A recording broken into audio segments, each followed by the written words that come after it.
Once is funny, twice is hilarious, and anything more than that is usually just annoying. We've all had them, but do you actually know where they come from? They're hiccups.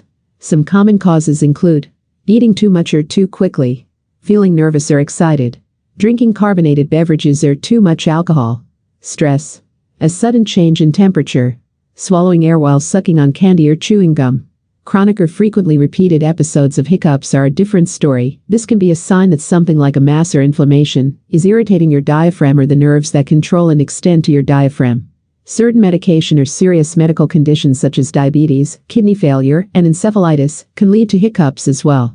Therefore, if hiccups continue to be an issue, call your doctor.